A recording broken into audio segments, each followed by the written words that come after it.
thankfully, Mother Nature actually cooperated last weekend. No rain, but it was hot. And so was the CAF action. Highlights coming up shortly. This is CAF TV. Hey folks, I'm Alex Bastiavansky. Welcome. Thankfully, the rain held off, but man, it was hot on the pitch. Didn't stop the goals from coming fast and furious, though. Later on in the show, a Dragon Force Academy out of Bradford will join me here in the studio to discuss their program and exciting affiliation with FC Porto. Yes, the FC Porto. But first, Laika, Supergroup highlights, and Mississauga United have been the undisputed rock stars thus far of the under-16 group. Heading into last weekend, they were the sole remaining undefeated squad in the division. On the flip side of that, Brampton Elite had only a single win through 7 games. So on paper, it looked like it could get nasty, and unfortunately for Elite, that is exactly what happened. CAF game highlights now brought to you by Laika Sports. Laika, your passion, our commitment. Mississauga just a single tie as a blemish on their record through 8 games so far, and they rolled in this one. Brampton keeper Luca Rizzardo under fire all game, but he was phenomenal. There he robs Tyler Bascom on the shot from well out. Moments later, he repeats the trick against Mark Allen. Great moves, though, by Chibadare Nolene to get it through, but there's the keeper once again to get down and make the save. United takes until the 39th minute to break the ice. Nice little flick over Rizzardo. Jacob Fashanu finishing it off. And yes, it's 1-0 for Saga. Watch this sequence then. Fantastic save by Rizzardo. Look at the nice move by Walks right there. Back to IJ Haley. Sweet. And United goes up by a 2-0 count. Second half, they continue to roll. Alasu Vucevic draws all the attention, forgetting everyone about Giordano Mancini, leading scorer in the under-16 group. How do you forget about him? 3-0 Mississauga. Then nice ball movement. Sean Costa from 25 yards out tries his luck, and he hits pay dirt. And it's 4-0 for Mississauga. Then Saga player ends up getting dropped in the box by the keeper, and yeah, they go to the spot. Mr. 99, Mark Allen, cool as a cucumber, and he makes it 5-0 for United. And then the icing on the cake, Mancini with the nice moves, saved by Rizzardo. Allen right there to knock it home, though. 6-0 Mississauga, and that is all she wrote. Pure dominance on this day. Mark Allen had a monster game for United, and he joined us afterwards to talk about how his team persevered after getting denied early by the hot goaltending. We had a lot of chances. We were pressuring them. We had more possession. The first half, we couldn't really get as much goals as we wanted. We only got 2, but we stepped up second half. Well, Future and Chantilly hooked up on Saturday in a tasty matchup. Chantilly has been especially solid lately, winners of 2 straight heading into this one, and led by the talents of superstar striker Israel Perrin, who once again had a big game. Perrin has been one of the top players in the under-16 group all year, and he helped with the first goal in this one. 10th minute. Great work by Israel. Ricardo Moniz knocks it home out front right there, and it's 1-0. Chantilly forever. Future gets it back, though, in the 22nd minute off the corner kick. It pops right to Kalen Robinson out front. He knocks it home, and they were all tied up at 1 apiece. Just 6 minutes later, though, Israel back at it again. Unstoppable, this guy. Rings it in off the post. 2-1 Chantilly after 28 minutes. Good goalkeeping by Future here. 33rd minute. The ball pinballs around in the box here. Anthony Guerreri getting down to make the nice save. And then controversy in the 34th. Future think they should be awarded a penalty here. Is this foul on the edge of the box, if not in? And yeah, I think they've got a case, though. No call. Second half, Chantilly gets a bit of a cushion. Mohamed Shamki from 18 yards out. He slams it past Guerreri, and it's 3-1 for the boys from Hamilton. Future makes a game of it, though. Matthew Cavassi with a rocket from 27 yards. Crossbar, and then Carson Provenzano recovers in time. And then Provenzano makes a fantastic stop here. Nobody clears out the rebound, though, and Future pulled to within 1, which is 2 minutes to play. And in the dying seconds, Mohamed Alpha Twali with the game saver for Chantilly, clearing it off the line, and then rightfully getting big thanks from his keeper. So Chantilly, hold on. By the hair of its chinny chin chin, the most relieved man on the pitch, Chantilly's Carson Provenzano, who talked about the amazing last-second save his teammate made to bail him out. I don't know. I just looked back and then I thought it was going in, but thankfully my defender Mohamed Afalawi was there to save me. I thought we played pretty good, but we need to limit our mistakes in the back, and I thought we could have played a bit better to get a better result than a 3-2, but overall we played pretty good.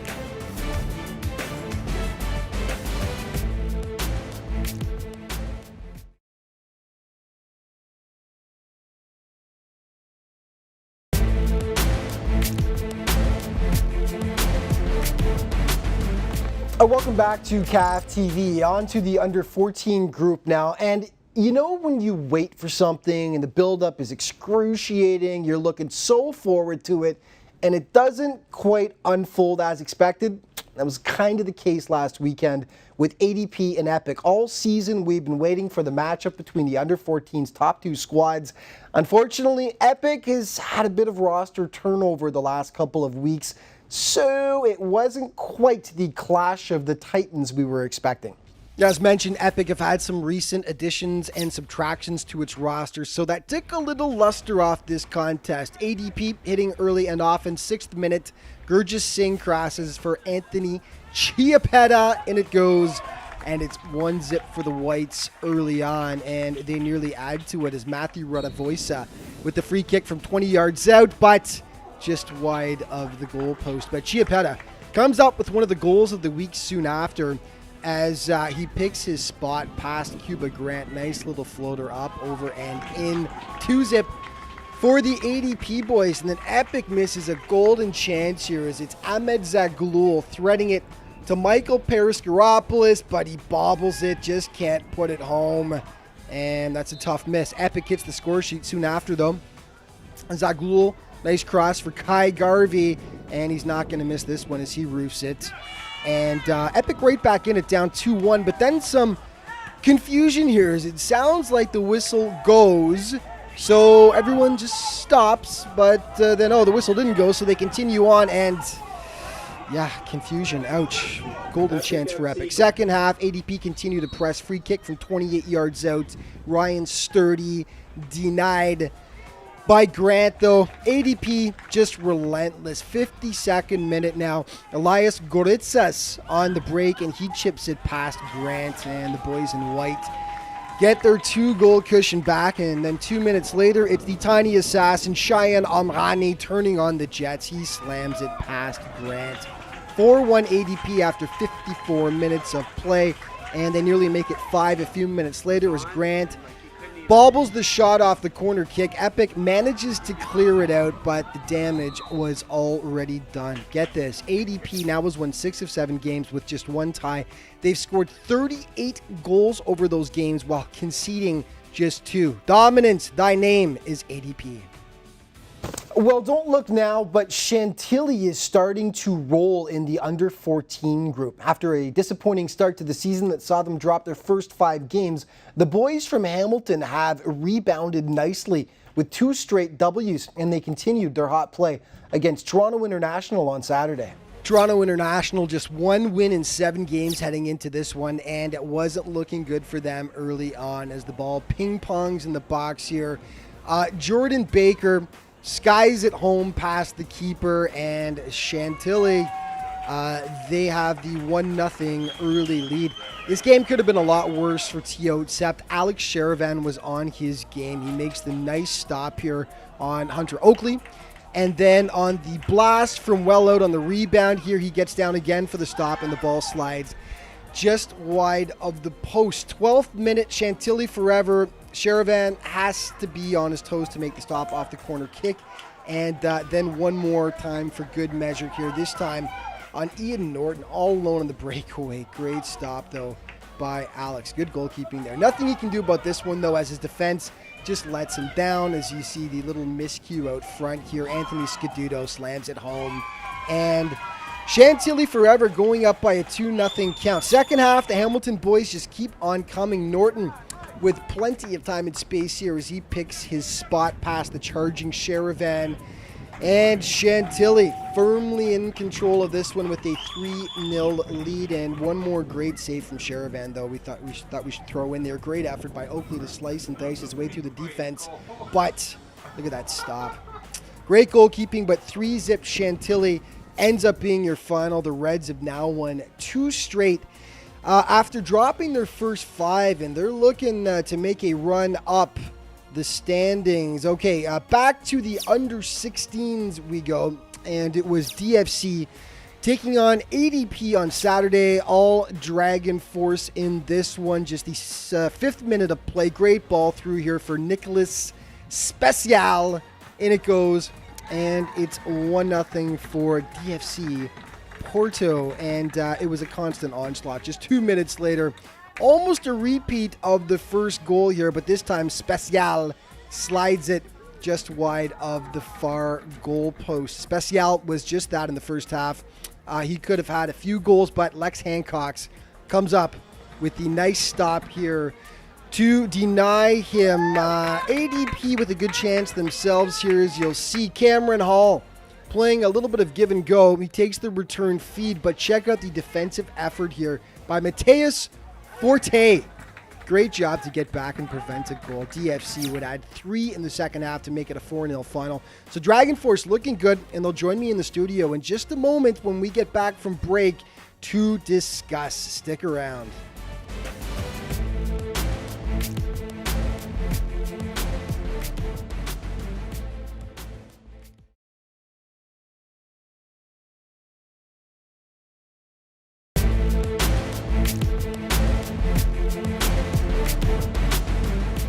Welcome back to CAF TV. Alex Bastiavansky here in the Rogers studio, joined by 2 members of DFC Academy.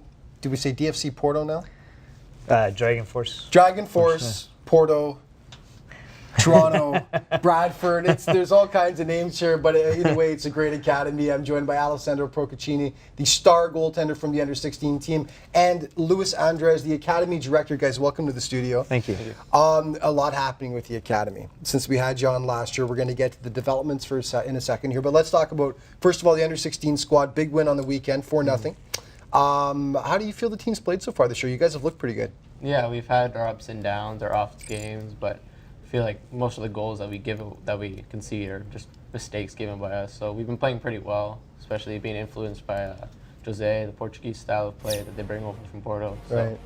Right. What's your story? You've made some saves last year and this year. We've got a whole Alessandro highlight reel, I swear. The saves this guy's made have had me shaking my head. What's your background in terms of where you're from, and when did you end up with the DFC Academy? So I started off playing competitively with Barry, and then I moved to Innisfil where Leo was the coach, and then Leo brought us over from Innisfil to Porto where Lewis started Dragon Force, and it's just taken off from there. You've been enjoying it? Very much. It helped your game a lot? Very much so. Yeah. What's the story behind DFC? When did you guys start the program, and why did you start it in the first place? Yeah, so with Dragon Force, as we refer to DFC, we started in 2014, and basically in Porto at the time, they had schools, Dragon Force schools up and down the country. They opened up, not too long after, they opened up an international school in Colombia, and they've always wanted to be a part of North America.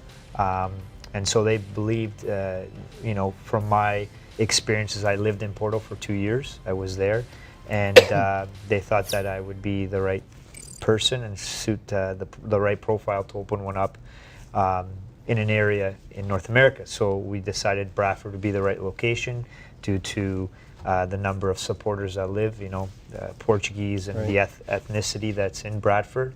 But it's still small enough a community where, and it's one of the fastest growing communities in Canada. So we started from there, and we've been, we started off with 3 teams, and now we're at 7, and we have development programs, and we have 2 coaches that are over here. One's a technical director, Jose Violent, and Sergio Saraiva. So, and he's the head coach.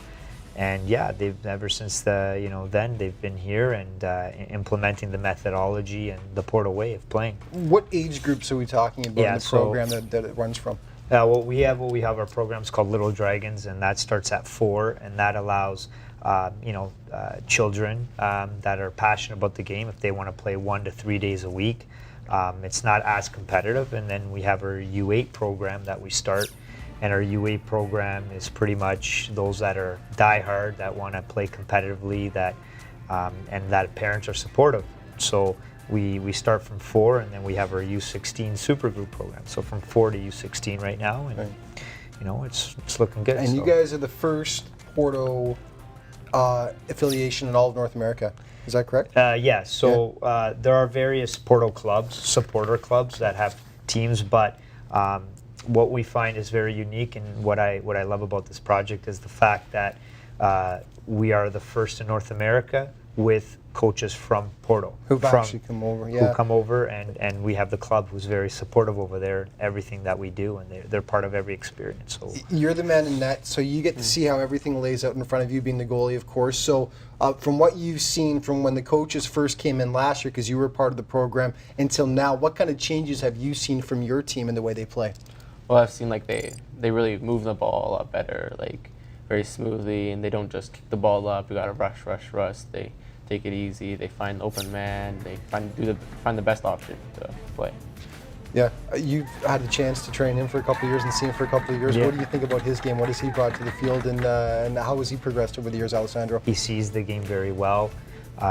He's always been a good keeper, but I find that with the coaches being over here, he's added a lot to his profile as a keeper, and he sees the games very communicative. He plays collectively. He's gotten a lot better with his feet, and the way we play, which is again the Porto way. We rely heavily on our goalkeepers to play with their feet as well. So and he's developed that. He's been fantastic. We got about 30 seconds. We talked about some of your players. I know you wanted to mention that went over to Europe. In 20 seconds, can you give us a quick little rundown? If people want to find out more, they can go to the website or the Twitter account, which we'll give. So what happened? Yeah, so we have 2 players from our U16 supergroup that were over the time that the Porto coaches were here, and our technical director. We've been reporting to the scouting department there of FC Porto, the formation system. They selected 2 players to come down. They were there for 2 weeks, and from there they were able to play. And if people want to find out more about it, they can go to the Twitter account and the website, dragonforcetb.com. Sorry to cut you off. We're out of time, guys. Thanks so much. Thank you. More CAF TV coming up in just a second.